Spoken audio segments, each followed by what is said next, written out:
ਭੈਣ ਤੇ ਮੈਂ ਉਹਨੂੰ ਹੁਣ ਕਹਿੰਦਾ ਨਹੀਂ, ਕਿਉਂਕਿ ਕਈ ਵਾਰੀ ਨਾ ਆਪਣੀ ਜ਼ਿੰਦਗੀ ਦੇ ਵਿੱਚ ਨਾ ਕੁਝ ਅੰਗ ਖਰਾਬ ਹੋ ਜਾਂਦੇ ਆ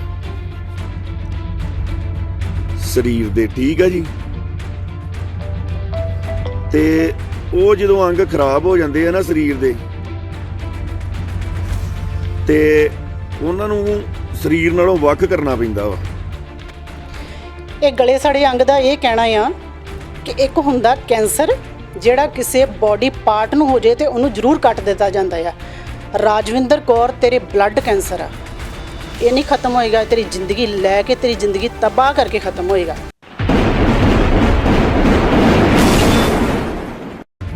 ਹੁਣ ਮੇਰੀ ਭੈਣ ਨੂੰ ਇਸ ਗੱਲ ਦਾ ਨਹੀਂ ਪਤਾ ਕਮਲੀ ਨੂੰ ਵੀ ਉਹਦੀਆਂ ਫੋਟੋਆਂ ਨਾਲ ਕੀ ਹੋਣਾ।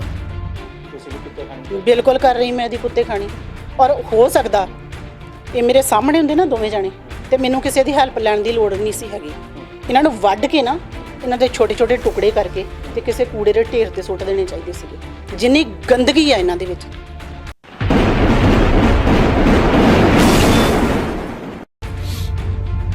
ਮੇਰੀ ਭੈਣ ਨੂੰ ਰਿਸ਼ਤਾ ਮੇਰਾ ਉਦੋਂ ਹੀ ਟੁੱਟ ਗਿਆ ਸੀ ਜਿੱਦਣ ਉਹਨੇ ਸਾਡੇ ਜੀਜੇ ਨੂੰ ਇੱਕ ਤਰਫਾ ਤਲਾਕ ਦਿੱਤਾ ਸੀ। ਬਿਲਕੁਲ ਛੱਡਿਆ ਜੀ, ਮੈਂ ਲਿਆ ਤਲਾਕ। ਮੈਨੂੰ ਕੋਈ ਇਸ ਚੀਜ਼ ਦੇ ਵਿੱਚ ਸ਼ਰਮ ਨਹੀਂ ਹੈਗੀ। ਉਹ ਬੰਦਾ ਆਪਣੀ ਜ਼ਿੰਦਗੀ ਜੀ ਰਿਹਾ ਸੀ, ਮੈਨੂੰ ਵੀ ਪੂਰਾ ਹੱਕ ਸੀ ਮੈਂ ਵੀ ਆਪਣੀ ਜ਼ਿੰਦਗੀ ਜੀਵਾਂ। ਮੈਂ ਲਿਆ ਤਲਾਕ, ਇਹਦੇ 'ਚ ਕੋਈ ਸ਼ਰਮ ਵਾਲੀ ਗੱਲ ਨਹੀਂ। ਮੈਂ ਵਨ ਸਾਈਡਡ ਤਲਾਕ ਲਿਆ, ਉਹ ਮੇਰਾ ਆਪਣਾ ਡਿਸੀਜਨ ਸੀਗਾ। ਇਸ ਹਫਤੇ ਉਹਨੂੰ ਕਰੀਬ 33,000 ਰੁਪਇਆ ਮੇਰੇ ਬਾਪੂ ਨੇ ਦਿੱਤਾ ਵਾ। ਫੇਰ ਕੋਈ ਮੈਂ 36,000 ਨਹੀਂ ਲੈ ਰਹੀ, ਕੋਈ ਮੈਂ 20,000 ਨਹੀਂ ਲੈ ਰਹੀ, ਕੋਈ ਮੈਂ ਕਿਸੇ ਕੋਲੋਂ ਕੁਝ ਨਹੀਂ ਲੈ ਰਹੀ, ਕਿਉਂਕਿ ਮੈਂ ਇਕੱਲੀ ਆ ਤੇ ਮੈਨੂੰ ਇੰਨੇ ਪੈਸਿਆਂ ਦੀ ਜ਼ਰੂਰਤ ਨਹੀਂ ਹੈਗੀ।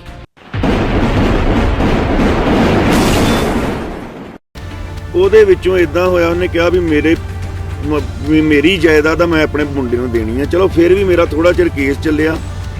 ਉਸ ਤੋਂ ਬਾਅਦ ਉਹਨੇ ਖੁਦ ਹੀ ਰਾਜੀਨਾਮਾ ਕੀਤਾ ਤੇ ਜਿੰਨੇ ਉਹਨੇ ਪੈਸੇ ਮੰਗੇ ਸੀ ਉਹਨੇ ਪੈਸੇ ਦੇ ਕੇ ਮੈਂ ਉਹਨੂੰ ਮਤਲਬ ਵੀ ਜਿਹੜੀ ਹੈਗੀ ਸੀ ਗੱਲਬਾਤ ਆਪਣੀ ਨਿਬੇੜ ਦਿੱਤੀ। ਮਿਲਿਆ ਕਿੱਥੇ ਲਿਖਿਆ ਹੋਇਆ ਕਿ ਮੈਂ ਪੈਸੇ ਲੈ ਕੇ ਰਾਜੀਨਾਮਾ ਕੀਤਾ?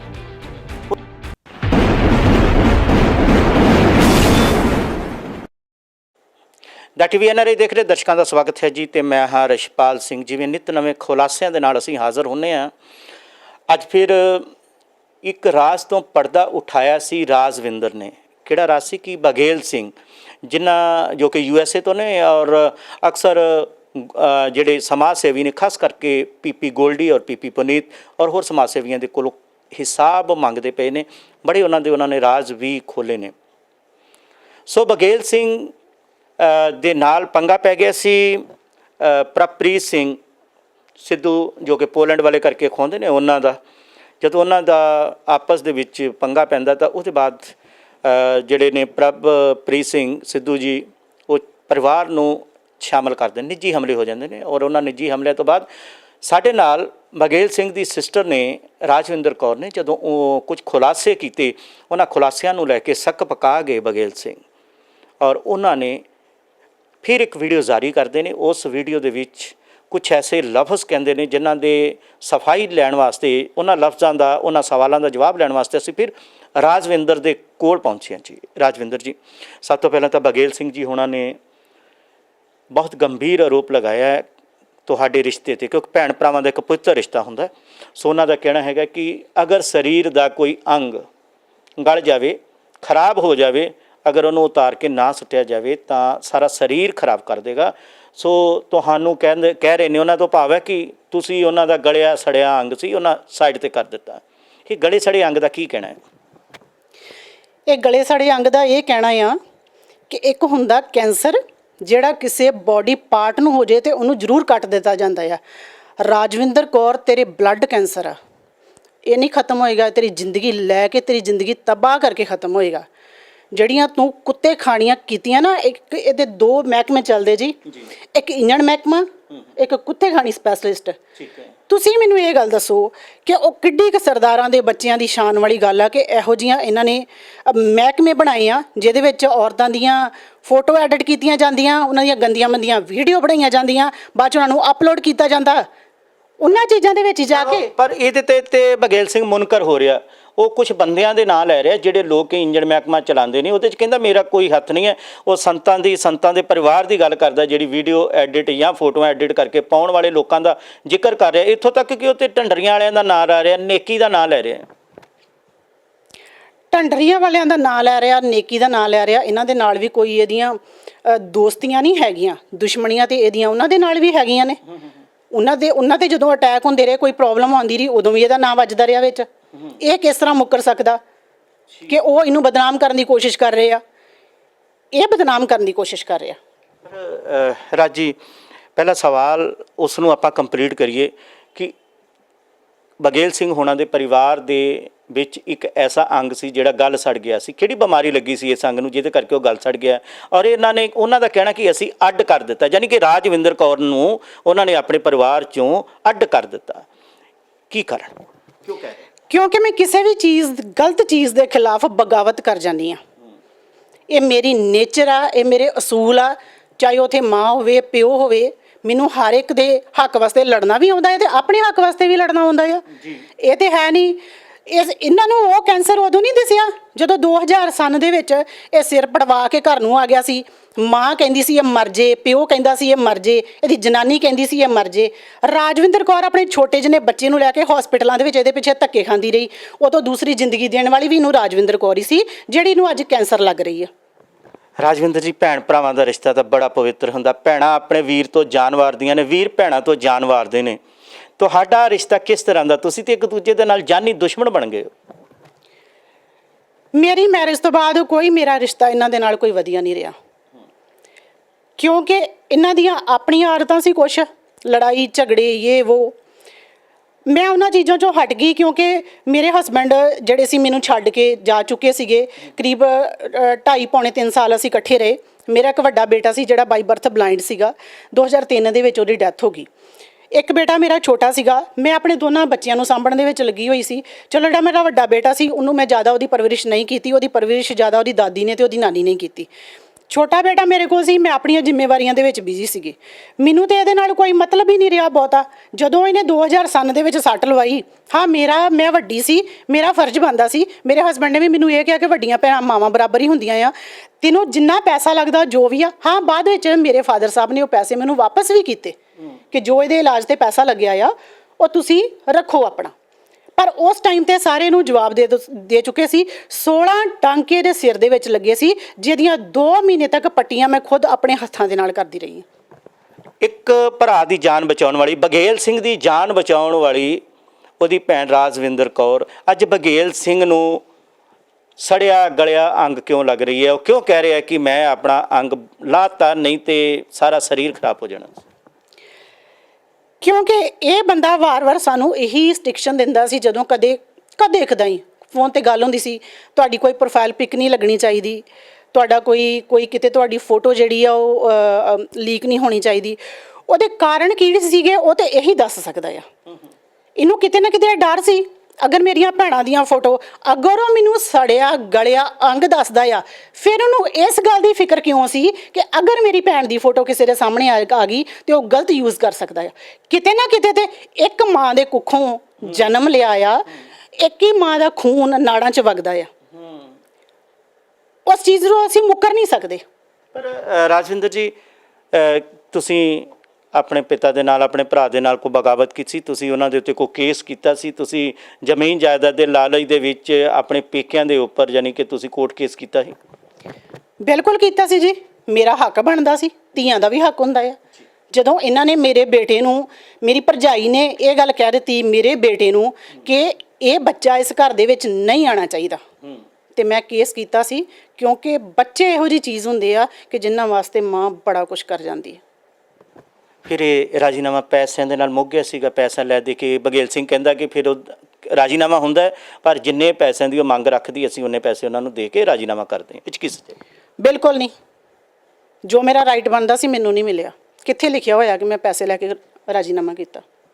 ਉਹ ਤੁਹਾਡੇ ਤੇ ਇਹ ਵੀ ਕਹਿੰਦੇ ਆ ਕਿ ਤੁਸੀਂ ਜਦੋਂ ਆਪਣੀ ਇੰਟਰਵਿਊ 'ਚ ਕਹਿੰਦੇ ਹੋ ਕਿ ਬਘੇਲ ਸਿੰਘ ਦੇ ਸਿਰਫ ਅੱਧੇ ਘੰਟੇ ਦੇ ਰਸਤੇ ਦੇ ਉੱਤੇ ਹੀ ਤੁਹਾਡਾ ਬੇਟਾ ਰਹਿੰਦਾ ਹੈ, ਯਾਨੀ ਕਿ ਉਹਦਾ ਭਾਣਜਾ ਰਹਿੰਦਾ ਹੈ, ਤੇ ਉਹ ਮਿਲ ਨਹੀਂ ਜਾਂਦਾ।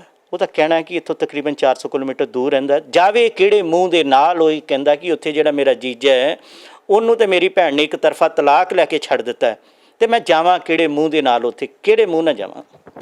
ਬਿਲਕੁਲ ਛੱਡਿਆ ਜੀ, ਮੈਂ ਲਿਆ ਤਲਾਕ। ਮੈਨੂੰ ਕੋਈ ਇਸ ਚੀਜ਼ ਦੇ ਵਿੱਚ ਸ਼ਰਮ ਨਹੀਂ ਹੈਗੀ। ਉਹ ਬੰਦਾ ਆਪਣੀ ਜ਼ਿੰਦਗੀ ਜੀ ਰਿਹਾ ਸੀ, ਮੈਨੂੰ ਵੀ ਪੂਰਾ ਹੱਕ ਸੀ ਮੈਂ ਵੀ ਆਪਣੀ ਜ਼ਿੰਦਗੀ ਜੀਵਾਂ। ਮੈਂ ਲਿਆ ਤਲਾਕ, ਇਹਦੇ 'ਚ ਕੋਈ ਸ਼ਰਮ ਵਾਲੀ ਗੱਲ ਨਹੀਂ। ਮੈਂ ਵਨ ਸਾਈਡਡ ਤਲਾਕ ਲਿਆ। ਉਹ ਮੇਰਾ ਆਪਣਾ ਡਿਸੀਜਨ ਸੀਗਾ। ਉਸ ਚੀਜ਼ ਦੇ ਵਿੱਚ ਸਾਰੇ ਮੇਰੇ ਨਾਲ ਨਾਰਾਜ਼ ਵੀ ਸੀ, ਮੇਰੇ ਮਾਂ ਪਿਓ ਭੈਣ ਭਰਾ ਸਾਰੇ ਨਾਰਾਜ਼ ਸੀ, ਪਰ ਮੈਂ ਆਪਣੀ ਲਾਈਫ ਵੇਖਣੀ ਸੀ, ਨਾ ਕਿ ਮੈਂ ਇਸ ਚੀਜ਼ ਨੂੰ 13-14 ਸਾਲ ਤੋਂ ਇੱਕ ਬੰਦੇ ਨੂੰ ਮਰੇ ਹੋਏ ਨੂੰ, ਅੱਜ ਹੁਣ ਉਸ ਬੰਦੇ ਨੂੰ ਘਰੋਂ ਗਏ ਨੂੰ 21 ਸਾਲ ਹੋ ਗਏ ਆ। 21 ਸਾਲ ਉਸ ਬੰਦੇ ਨੇ ਮੁੜ ਕੇ ਨਹੀਂ ਵੇਖਿਆ। ਕਿਹੜੀ ਚੀਜ਼ ਦੀ ਉਡੀਕ ਕਰ ਰਹੇ ਸੀ ਅਸੀਂ? ਜੀ ਬਿਲਕੁਲ, ਹਰ ਇੱਕ ਦੀਆਂ ਨਿੱਜੀ ਜ਼ਿੰਦਗੀਆਂ ਨੇ। ਪਰ ਮਾਮਲਾ ਬਗੇਲ ਸਿੰਘ ਦਾ ਕਿ ਜਦੋਂ ਤੁਸੀਂ ਕਹਿੰਦੇ ਕਿ ਆਪਣੇ ਭਾਣਜੇ ਨੂੰ ਮਿਲੇ, ਤੇ ਭਾਣਜਾ ਜਿਹੜਾ ਆਪਣੇ ਪਿਤਾ ਦੇ ਕੋਲ ਹੈ, ਤਾਂ ਉਹਨਾਂ ਦਾ ਕਹਿਣਾ ਕਿ ਮੈਂ ਕਿਹੜੇ ਮੂੰਹ ਦੇ ਨਾਲ ਮਿਲਾਂ, ਸਵਾਲ ਇਹ ਸੀ ਉਹਨਾਂ ਦਾ। ਹਾਂ, ਦੂਸਰੀ ਗੱਲ, ਤੁਸੀਂ ਆਪਣੇ ਪਤੀ ਨੂੰ ਧੋਖਾ ਦਿੱਤਾ? ਅਗਰ ਉਹ ਮੈਨੂੰ ਧੋਖਾ ਦੇ ਸਕਦਾ ਆ ਤੇ ਮੈਂ ਵੀ ਉਹਨੂੰ ਧੋਖਾ ਦੇ ਸਕਦੀ ਹਾਂ। ਧੋਖਾ ਤੇ ਧੋਖਾ ਹੀ ਹੈ ਨਾ। ਜੇ ਉਹ ਮੈਨੂੰ ਧੋਖਾ ਦੇ ਸਕਦਾ ਤੇ ਫਿਰ ਕੀ ਹੋਇਆ, ਮੈਂ ਉਹਨੂੰ ਧੋਖਾ ਦੇ ਦਿੱਤਾ। ਤੇ ਤੁਸੀਂ ਕਿਹੜੀ ਚੀਜ਼ ਨੂੰ ਮੰਨਦੇ ਹੋ? ਇਹ ਬਗੇਲ ਸਿੰਘ ਕਹਿ ਰਿਹਾ, ਮੈਂ ਨਹੀਂ ਕਹਿ ਰਿਹਾ। ਉਹ ਕਿਸ ਚੀਜ਼ ਨੂੰ ਧੋਖਾ ਮੰਨਦਾ ਆ? ਕਿਸ ਚੀਜ਼ ਨੂੰ ਧੋਖਾ ਮੰਨਦਾ ਆ? ਸ਼ਾਇਦ ਤਲਾਕ ਦੇਣ ਨੂੰ ਧੋਖਾ ਮੰਨਦਾ ਆ। ਮੇਬੀ ਹੋ ਸਕਦਾ ਕਿ ਮੈਂ ਉਸ ਬੰਦੇ ਨੇ ਸਮਨ ਰਿਸੀਵ ਨਹੀਂ ਕੀਤੇ ਤੇ ਮੈਂ ਉਹਦੀ ਗੈਰ ਹਾਜ਼ਰੀ ਦੇ ਵਿੱਚ ਉਹਨੂੰ ਧੋਖੇ ਦੇ ਵਿੱਚ ਰੱਖ ਕੇ ਤਲਾਕ ਲਿਆ। ਸ਼ਾਇਦ ਹੋ ਸਕਦਾ, ਕੋਈ ਗੱਲ ਨਹੀਂ। ਪਰ ਉਹ ਤੇ ਹੁਣ ਉਸ ਤੋਂ ਬਾਅਦ ਅਗਲਾ ਧੋਖਾ ਕਹਿੰਦਾ ਕਿ ਸਾਡੀ ਭੈਣ ਨੇ ਵੀ ਸਾਡੇ ਨਾਲ ਕੀਤਾ, ਯਾਨੀ ਕਿ ਸਾਡੇ ਹੀ ਖਿਲਾਫ। ਤੁਸੀਂ ਗੋਲਡੀ ਦੀ ਭਾਸ਼ਾ, ਤੁਸੀਂ ਜਿਹੜਾ ਪੁਨੀਤ ਹੈ, ਜਿਹੜੇ ਸਮਾਜ ਸੇਵੀ ਲੋਕ ਨੇ, ਕਹਿੰਦੇ ਉਹਨਾਂ ਦੇ ਹੱਥਾਂ 'ਤੇ ਚੜ੍ਹ ਗਈ ਹੈ ਕਿ ਕਿਤੇ ਇਸ ਤਰ੍ਹਾਂ ਤਾਂ ਨਹੀਂ ਕਿ ਕਿਸੇ ਨੇ ਤੁਹਾਨੂੰ ਫੰਡਿੰਗ ਜਾਂ ਆਪਣੇ ਨਾਲ ਜੋੜ ਲਿਆ ਹੋਵੇ ਤੇ ਤੁਸੀਂ ਉਹਨਾਂ ਦੀ ਭਾਸ਼ਾ, ਯਾਨੀ ਕਿ ਆਪਣੇ ਭਰਾ ਦੇ ਖਿਲਾਫ ਹੀ ਮੈਦਾਨ 'ਚ ਨਿੱਤਰ ਗਏ, ਬਗੇਲ ਸਿੰਘ ਦੇ ਖਿਲਾਫ। ਇਹਨਾਂ ਚੀਜ਼ਾਂ ਦੀ ਇਨਕੁਆਇਰੀ ਕਰਵਾ ਲਈ ਜਾਵੇ ਜੀ। ਮੈਨੂੰ ਕਿਸੇ ਪੀਪੀ ਗੋਲਡੀ, ਕਿਸੇ ਪੁਨੀਤ, ਕਿਸੇ ਦੇ ਨਾਲ ਕੋਈ ਮਤਲਬ ਨਹੀਂ। ਮੈਨੂੰ ਕਿਸੇ ਬਗੇਲ ਸਿੰਘ ਦੇ ਨਾਲ ਕੋਈ ਮਤਲਬ ਨਹੀਂ। ਮੈਨੂੰ ਕਿਸੇ ਪ੍ਰਭਪ੍ਰੀਤ ਸਿੱਧੂ ਦੇ ਨਾਲ ਕੋਈ ਮਤਲਬ ਨਹੀਂ। ਮੈਨੂੰ ਮਤਲਬ ਆ ਸਿਰਫ ਆਪਣੀ ਸੈਲਫ ਰਿਸਪੈਕਟ ਦੇ ਨਾਲ, ਜਿਹੜੀ ਕਿਤੇ ਨਾ ਕਿਤੇ ਇਹਨਾਂ ਲੋਕਾਂ ਦੀ ਵਜ੍ਹਾ ਕਰਕੇ ਖਰਾਬ ਹੋਈ, ਸਾਡੀਆਂ ਘਰ ਦੀਆਂ ਔਰਤਾਂ ਤੇ ਉਂਗਲ ਉੱਠੀ, ਮੈਨੂੰ ਉਸ ਚੀਜ਼ ਨਾਲ ਮਤਲਬ ਆ। ਬਗੇਲ ਸਿੰਘ ਹੋਣਾ ਨੇ ਆਪਣੀ ਵੀਡੀਓ ਦੇ ਵਿੱਚ ਇੱਕ ਗੱਲ ਕਹੀ ਹੈ, ਬੜੀ ਖਤਰਨਾਕ ਗੱਲ ਹੈ, ਭਾਵੇਂ ਉਹਨਾਂ ਨੇ ਕਿਸੇ ਦਾ ਜ਼ਿਕਰ ਕਰਕੇ ਕਹੀ ਹੈ। ਉਹਨਾਂ ਨੇ ਕਿਹਾ ਕਿ ਜਿਹੜਾ ਇੰਜਣ ਮਹਿਕਮਾ ਉਹ ਬਿਲਕੁਲ ਇਸ ਵੇਲੇ ਕਹਿੰਦੇ ਨੇ ਅਲਰਟ ਹੋ ਗਿਆ, ਅਲਰਟ 'ਤੇ ਆ ਗਿਆ। ਅਤੇ ਕਹਿੰਦੇ ਹੁਣ ਉਹਨਾਂ ਨੂੰ ਡਰ ਇਹ ਹੈ ਕਿ ਕਿਤੇ ਇੰਜਣ ਮਹਿਕਮਾ ਇਹਨਾਂ ਦੇ ਪਰਿਵਾਰ ਦੀਆਂ ਔਰਤਾਂ ਨੂੰ, ਖਾਸ ਕਰਕੇ ਤੁਹਾਨੂੰ ਵੀ ਗੱਲ ਇਹ ਕਹਿ ਰਹੇ ਕਿ ਇਹਨੇ ਗੱਲ ਤਾਂ ਕਰ ਲਈ ਹੈ, ਹੁਣ ਉਹਨਾਂ ਦੀ ਲਿਸਟ 'ਚ ਆ ਚੁੱਕੀ ਹੈ, ਅਤੇ ਹੁਣ ਆਉਣ ਵਾਲੇ ਦਿਨਾਂ ਦੇ ਵਿੱਚ ਤੁਹਾਡੀਆਂ ਵੀ ਕੋਈ ਗਲਤ ਵੀਡੀਓ ਜਾਂ ਗਲਤ ਫੋਟੋਆਂ ਵਾਇਰਲ ਹੋ ਸਕਦੀਆਂ ਨੇ। ਯਾਨੀ ਕਿ ਉਹ ਕਹਿੰਦੇ ਕਿ ਇਹਨੇ ਆਪ ਜਿਹੜੇ ਨੇ ਬਹੁਤ ਵੱਡੇ ਖਤਰੇ ਨੂੰ ਆਵਾਜ਼ ਦੇ ਦਿੱਤੀ ਹੈ। ਜਦੋਂ ਮੇਰੇ ਨਾਲ ਕੁਛ ਇਸ ਤਰ੍ਹਾਂ ਦਾ ਹੋਏਗਾ ਨਾ, ਤੇ ਬਗੇਲ ਸਿੰਘ ਨੂੰ ਮੇਰਾ ਫਿਕਰ ਕਰਨ ਦੀ ਲੋੜ ਨਹੀਂ ਹੈਗੀ, ਕਿਉਂਕਿ ਮੈਂ ਖੁਦ ਆਪਣੀ ਲੜਾਈ ਲੜਨਾ ਜਾਣਦੀ ਹਾਂ। ਜਦੋਂ ਮੇਰੇ ਨਾਲ ਇਸ ਤਰ੍ਹਾਂ ਹੋਏਗਾ ਤੇ ਮੈਂ ਆਪੇ ਨਜਿੱਠ ਲਾਂਗੀ। ਕਿਸੇ ਦੀ ਔਕਾਤ ਹੈ ਕਿ ਤੁਹਾਡੇ ਨਾਲ ਤੁਹਾਡੀਆਂ ਫੋਟੋਆਂ ਨੂੰ ਇਸ ਤਰ੍ਹਾਂ ਛੇੜਛਾੜ ਕਰ ਸਕੇ? ਜੇ ਕਰ ਸਕੇ ਤਾਂ ਆਪਾਂ ਕਿਵੇਂ ਉਹਨਾਂ ਨੂੰ ਨੱਥ ਪਾ ਸਕਾਂ? ਵੈਸੇ ਤਾਂ ਕਿਸੇ ਦੀ ਔਕਾਤ ਨਹੀਂ ਆ, ਪਰ ਫਿਰ ਵੀ ਅਗਰ ਅਸੀਂ ਗੁਸਤਾਖੀ ਕੋਈ ਸ਼ਾਨ ਦੇ ਖਿਲਾਫ ਕਿਸੇ ਦੀ ਦੇ ਕਰ ਜਾਂਦਾ ਆ, ਉਹਦੇ ਵਿੱਚ ਬਗੇਲ ਸਿੰਘ ਵੀ ਤੇ ਉਹ ਬੰਦਾ ਵੀ, ਭਾਵੇਂ ਮੇਰੀ ਜਾਨ ਲੱਗ ਜਾਏ, ਜੋ ਮਰਜ਼ੀ ਹੋ ਜਾਏ, ਮੈਂ ਉਹਨਾਂ ਨੂੰ ਡਿਪੋਰਟ ਕਰਕੇ ਇੱਥੇ ਬੁਲਾਵਾਂਗੀ। ਕਿਉਂਕਿ ਕਿਸੇ ਦਾ ਕਰੈਕਟਰ ਜੱਜ ਕਰਨਾ ਜਾਂ ਕਿਸੇ ਨੂੰ ਗਲਤ ਤਰੀਕੇ ਦੇ ਨਾਲ ਆਇਡੈਂਟੀ ਦੇਣਾ, ਇਹ ਗੁਨਾਹ ਆ, ਇਹ ਕ੍ਰਾਈਮ ਆ। ਪਰ ਤੁਸੀਂ ਹੁਣ ਆਪ ਹੀ ਖੁਲਾਸਾ ਇਹ ਕੀਤਾ ਸੀਗਾ ਕਿ ਇਹ ਜਿਹੜਾ ਇੰਜਣ ਮਹਿਕਮਾ, ਉਹਨਾਂ ਨੇ ਸੰਤਾਂ ਦੀ ਗੱਲ ਕੀਤੀ ਸੀ, ਸੰਤਾਂ ਦੇ ਬੱਚਿਆਂ ਦੀ ਗੱਲ ਕੀਤੀ ਸੀ ਵੀ ਉਹਨਾਂ ਦੀਆਂ ਜਿਹੜੀਆਂ ਪਿਕਚਰ ਨੇ, ਤਸਵੀਰਾਂ ਨੇ, ਉਹਨਾਂ ਦੇ ਨਾਲ, ਉਹਨਾਂ ਦੀ ਵੀਡੀਓ ਦੇ ਨਾਲ ਛੇੜਛਾੜ ਕੀਤੀ ਸੀ। ਇਹ 'ਚ ਕੀ ਸੱਚਾਈ? ਦੇਖੋ, ਪਹਿਲਾਂ ਜਦੋਂ ਇਹਨਾਂ ਨੇ ਨੇਕੀ ਸਾਹਿਬ ਦੀਆਂ ਬੇਟੀਆਂ ਦੀਆਂ ਜਾਂ ਨੂੰਹਾਂ ਦੀਆਂ ਫੋਟੋ ਜਿਹੜੀਆਂ ਐਡਿਟ ਕਰਕੇ ਪਾਈਆਂ, ਉਹਨਾਂ ਨੇ ਇਹਨਾਂ ਨੂੰ ਕਿਹਾ ਡਿਲੀਟ ਕਰ ਦਿਓ। ਇਹਨਾਂ ਨੇ ਡਿਲੀਟ ਨਹੀਂ ਕੀਤੀਆਂ। ਉਹਨਾਂ ਨੇ ਕਿਹਾ ਅਗਰ ਤੁਸੀਂ ਡਿਲੀਟ ਨਹੀਂ ਕਰਦੇ ਹੋ ਤੇ ਮੈਂ ਸੰਤ ਪਿੰਡਰਾਂ ਵਾਲਿਆਂ ਦੀ ਫੋਟੋ ਤੇ ਪਿਸ਼ਾਬ ਕਰਾਂਗਾ। ਇਹ ਜਿਹਾ ਸ਼ਾਇਦ ਉਹਨਾਂ ਨੇ ਕੀਤਾ ਵੀ, ਜੋ ਮੈਨੂੰ ਲੱਗਦਾ। ਇੱਕ ਵੀਡੀਓ ਆ ਮੇਰੇ ਕੋਲ, ਮੈਂ ਤੁਹਾਨੂੰ ਸੈਂਡ ਕਰਾਂਗੀ। ਉਹਦੇ ਵਿੱਚ ਇੱਕ ਬੰਦਾ ਮੰਨ ਰਿਹਾ ਕਿ ਹਾਂ ਤੁਸੀਂ ਜੋ ਕਰਨਾ ਕਰ ਲਓ, ਮੈਂ ਫੋਟੋ ਐਡਿਟ ਕਰਦਾ ਆ। ਸੈਕਿੰਡ, ਉਹਦੇ ਵਿੱਚ ਪਿੰਡਰਾਂ ਵਾਲੇ ਸੰਤਾਂ ਦੀ ਫੋਟੋ ਆ, ਉਹ ਪਾਣੀ ਦੀ ਇੱਕ ਫੁਹਾਰ ਪੈਂਦੀ ਆ, ਉਹ ਕੀ ਆ ਆਈ ਡੋਂਟ ਨੋ, ਤੁਸੀਂ ਦੇਖ ਸਕਦੇ ਹੋ ਉਹਨੂੰ। ਉਹ ਵੀਡੀਓ ਤੁਹਾਨੂੰ ਦੋਨਾਂ ਮੈਂ ਦੇ ਸਕਦੀ ਹਾਂ। ਅਗਰ ਇਹਨਾਂ ਨੇ ਕੀਤਾ ਆ ਇਹਨਾਂ ਨੂੰ ਸ਼ਰਮ ਆਉਣੀ ਚਾਹੀਦੀ ਆ। ਇਹ ਸਿੱਖ ਕੌਮ ਦੇ ਐਸੇ ਕੀੜੇ ਆ, ਇਹ ਕਿੱਥੋਂ ਪੈ ਗਏ ਸਿੱਖ ਕੌਮ ਦੇ ਵਿੱਚ, ਸਾਨੂੰ ਤੇ ਪਤਾ ਹੀ ਨਹੀਂ ਲੱਗਿਆ ਕਿ ਇਹ ਟਾਈਮ ਕਦੋਂ ਆ ਗਿਆ ਕਿ ਇਹ ਇਹੋ ਜਿਹੇ ਗੰਦੇ ਕੀੜੇ ਸਿੱਖ ਕੌਮ ਦੇ ਵਿੱਚ ਆ ਗਏ। ਇਹਨਾਂ ਕੀੜਿਆਂ ਦਾ ਹੱਲ, ਤੁਸੀਂ ਇਹਨਾਂ ਨੂੰ ਕੀੜੇ ਕਹਿ ਰਹੇ ਹੋ, ਪਰ ਇਹਦਾ ਕੋਈ ਹੱਲ ਤੇ ਹੋਏਗਾ? ਇਹਦਾ ਹੱਲ ਇਹੀ ਹੈ ਜੀ, ਮੈਂ ਹੁਣ ਅਲੱਗ-ਅਲੱਗ ਜਗ੍ਹਾ ਤੇ ਐਪਲੀਕੇਸ਼ਨ ਕੱਢਾਂਗੀ, ਜਿਸ ਤਰ੍ਹਾਂ USA ਦੀ ਇਮੀਗ੍ਰੇਸ਼ਨ ਨੂੰ ਵੀ ਔਰ ਪੋਲੈਂਡ ਦੀ ਇਮੀਗ੍ਰੇਸ਼ਨ ਨੂੰ ਵੀ, ਕਿਉਂਕਿ ਇਹ ਜੋ ਕਰ ਰਹੇ ਆ ਇਹ ਕ੍ਰਾਈਮ ਆ। ਇਹਨਾਂ ਦੇ ਪਿੱਛੇ ਕੌਣ ਆ, ਇਹਨਾਂ ਦੇ ਪਿੱਛੇ ਕਿਹੜੀਆਂ ਤਾਕਤਾਂ ਕੰਮ ਕਰ ਰਹੀਆਂ ਆ, ਇਹਨਾਂ ਦੀ ਜਾਂਚ ਹੋਣੀ ਚਾਹੀਦੀ ਹੈ। ਜਦੋਂ ਪ੍ਰਾਪਰੀ ਸਿੱਧੂ ਦੇ ਨਾਲ ਕਦੀ ਫੋਨ ਤੇ ਗੱਲ ਕਰੋ ਤੇ ਉਹਦੇ 'ਚ ਔਕਾਤ ਬੰਦੇ 'ਚ ਇੰਨੀ ਖੁਦ ਤੇ ਹੈ ਨਹੀਂ ਆ ਕਿ ਉਹ ਗੱਲ ਕਰ ਸਕੇ। ਕੋਈ ਤੀਸਰਾ ਬੰਦਾ ਗੱਲ ਕਰਦਾ ਆ, ਜਿਹੜਾ ਉਹਨੂੰ ਆਰਡਰ ਦਿੰਦਾ ਆ ਕਿ ਹੁਣ ਤੂੰ ਗੱਲ ਕਰਨੀ ਬੰਦ ਕਰ ਦੇ, ਹੁਣ ਤੂੰ ਇੱਥੇ ਹੀ ਰੁਕ ਜਾ। ਵਿੱਚੋਂ ਤੇ ਕਦੇ-ਕਦੇ ਮੈਨੂੰ ਇਹ ਲੱਗਦਾ ਆ ਕਿ ਇਹ ਸਾਰਾ ਇਹਨਾਂ ਦਾ ਡਰਾਮਾ ਆ। ਇਹ ਬਘੇਲ ਸਿੰਘ ਤੇ ਇਹ ਸਿੱਧੂ ਇੱਕ ਹੀ ਬੰਦੇ, ਇੱਕ ਹੀ ਲੋਕ ਨੇ, ਇਹ ਅੰਦਰੋਂ ਸਾਰੇ ਇੱਕ ਹੀ ਨੇ, ਇੱਕ ਸਿਰਫ ਵਾਹ-ਵਾਹ ਖੱਟਣ ਵਾਸਤੇ। ਪਰ ਤੁਸੀਂ ਉਹਦੇ ਵਿੱਚ ਔਰਤਾਂ ਦਾ ਕਿਉਂ ਯੂਜ਼ ਕਰ ਰਹੇ ਹੋ? ਔਰਤ ਕੋਈ ਵੀ ਲੜਦੀ ਆ, ਕਦੀ ਉਹਨੇ ਇਹ ਨਹੀਂ ਕਿਹਾ ਤੇਰੇ ਭਰਾ ਨੂੰ, ਤੇਰੇ ਪਿਓ ਨੂੰ। ਮਰਦ ਜਦੋਂ ਵੀ ਲੜਦਾ ਆ, ਤੇਰੀ ਮਾਂ ਨੂੰ, ਤੇਰੀ ਭੈਣ ਨੂੰ, ਇਹ ਕਿਵੇਂ ਦੀਆਂ ਗੱਲਾਂ ਆ? ਤੁਹਾਡੇ 'ਚ ਇੰਨੀ ਤਾਕਤ ਨਹੀਂ ਹੈਗੀ? ਤੁਸੀਂ ਆਪਣੀ ਲੜਾਈ, ਤੁਸੀਂ ਧੀਆਂ ਭੈਣਾਂ ਦੀਆਂ ਕਿਉਂ ਗਾਲਾਂ ਕੱਢਦੇ ਹੋ? ਤੁਸੀਂ ਆਪਣੀ ਲੜਾਈ ਤੁਹਾਡੀ ਤੁਸੀਂ ਆਪ ਲੜੋ। ਜੀ ਬਿਲਕੁਲ ਸਹੀ ਗੱਲ ਕਹੀ ਹੈ ਰਾਜਵਿੰਦਰ ਨੇ, ਵੀ ਕਦੀ ਜਦੋਂ ਲੜਾਈ ਹੁੰਦੀ ਮਾਵਾਂ ਭੈਣਾਂ ਦਾ ਹੀ ਵਿੱਚ ਜ਼ਿਕਰ ਆਉਂਦਾ, ਕਦੀ ਭਰਾਵਾਂ ਪਿਓ ਦਾ, ਚਾਚੇ ਤਾਇਆਂ ਦਾ ਜ਼ਿਕਰ ਨਹੀਂ ਵਿੱਚ ਆਉਂਦਾ। ਇਹੋ ਜਿਹੀ ਗੱਲ ਸ਼ਾਇਦ ਪੰਜਾਬੀ 'ਚ ਜਾਂ ਕਿਸੇ ਹੋਰ ਭਾਸ਼ਾ 'ਚ ਅਜੇ ਬਣੀ ਵੀ ਨਹੀਂ ਹੈਗੀ। ਬੜੀ ਵੈਸੇ ਤੁਸੀਂ ਪਤੇ ਦੀ ਗੱਲ ਕਹੀ ਹੈ, ਬੜੇ ਟਿਕਾਣੇ 'ਤੇ ਸੱਟ ਮਾਰੀ ਹੈ। ਰਾਜਵਿੰਦਰ, ਬਘੇਲ ਸਿੰਘ ਹੋਣਾ ਦਾ, ਜਿਨ੍ਹਾਂ ਦਾ ਮਹਿਕਮਾ ਕੁੱਤੇ ਖਾਣੀ ਬਹੁਤ ਕਰਦੇ ਨੇ। ਕਰਦੇ ਕਿਹਨਾਂ ਦੀ ਨੇ? ਜਿਹੜੇ ਖਾਸ ਕਰਕੇ ਸਮਾਜ ਸੇਵੀ ਲੋਕ ਨੇ, ਜਿਨ੍ਹਾਂ ਦੇ ਕੋਲੋਂ ਫੰਡਾਂ ਦਾ ਹਿਸਾਬ ਲੈਂਦੇ ਨੇ, ਉਹਨਾਂ ਦੀ ਕੁੱਤੇ ਖਾਣੀ ਕਰਦੇ ਨੇ। ਤੁਹਾਨੂੰ ਕੀ ਲੱਗਦਾ ਜੀ, ਇਹ ਜਿਹੜੀ ਕੁੱਤੇ ਖਾਣੀ ਹੈ ਇਹ ਹੁਣ ਵਾਪਸ ਜਾ ਰਹੀ ਹੈ? ਇਹ ਜੋ ਕੁੱਤੇ ਖਾਣੀ, ਹੁਣ ਤੁਸੀਂ ਕੀ ਕਰ ਰਹੇ ਹੋ? ਤੁਹਾਨੂੰ ਕੀ ਕਹਾਂ, ਤੁਸੀਂ ਹੁਣ ਬਘੇਲ ਸਿੰਘ ਦੀ ਕੀ ਕਰ ਰਹੇ ਹੋ? ਕੁੱਤੇ ਖਾਣੀ ਤੁਸੀਂ ਵੀ ਕੁੱਤੇ ਖਾਣੀ ਬਿਲਕੁਲ ਕਰ ਰਹੀ ਮੈਂ ਇਹਦੀ ਕੁੱਤੇ ਖਾਣੀ। ਔਰ ਹੋ ਸਕਦਾ ਇਹ ਮੇਰੇ ਸਾਹਮਣੇ ਹੁੰਦੇ ਨਾ ਦੋਵੇਂ ਜਾਣੇ, ਤੇ ਮੈਨੂੰ ਕਿਸੇ ਦੀ ਹੈਲਪ ਲੈਣ ਦੀ ਲੋੜ ਵੀ ਨਹੀਂ ਸੀ ਹੈਗੀ। ਇਹਨਾਂ ਨੂੰ ਵੱਢ ਕੇ ਨਾ, ਇਹਨਾਂ ਦੇ ਛੋਟੇ-ਛੋਟੇ ਟੁਕੜੇ ਕਰਕੇ ਤੇ ਕਿਸੇ ਕੂੜੇ ਦੇ ਢੇਰ ਤੇ ਸੁੱਟ ਦੇਣੇ ਚਾਹੀਦੇ ਸੀਗੇ, ਜਿੰਨੀ ਗੰਦਗੀ ਆ ਇਹਨਾਂ ਦੇ ਵਿੱਚ।